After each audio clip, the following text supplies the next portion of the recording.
အားလုံးပဲမင်္ဂလာပါရှင်ဒီတစ်ခေါက်တော့မြို့ရွက်ကိုအရသာရှိအလွယ်တကူလေးတုတ်တဲ့တုံနည်းလေးပါကဲကျမရဲ့လုံနည်းလေးကိုကြည့်ကြရအောင်ပထမဆုံးဒီမြို့ရွက်လေးတွေကိုတေချာစွာဆေးထားမယ်ပြီးရင်ရေပုတ်ပွတ်ဆူထဲမှာ10မိနစ်လောက်ကိုကြိုထားမယ်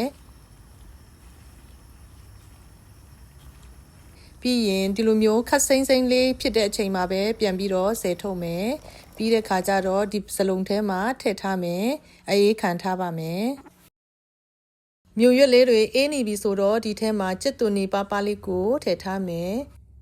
ပြီးရင်မြေပဲလော်ထောင်းကိုလည်းထည့်ထားမယ်ပြီးတဲ့ခါကျတော့ဒါကပဇွန်6ပါနော်ထောင်းထားတာပါဒါလေးကိုထည့်မယ်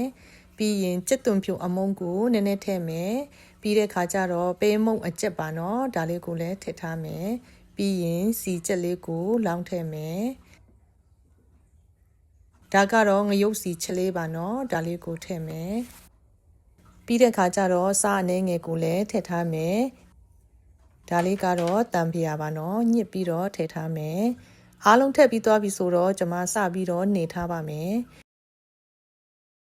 အခုကျမလုပ်နေတဲ့လုပ်နည်းလေးကတော့အချိုမုံအစားကိုကျမကြက်သွန်ဖြူအမုံကိုထည့်ထားပါတယ်ပြီးရင်ငံပြရဲ့အစားကိုပဇွန်6အမုံကိုတုံးထားပါတယ်နော်အခုလိုမျိုးလုပ်လိုက်တော့ပို့ပြီးတော့အရသာရှိပါတယ်နော်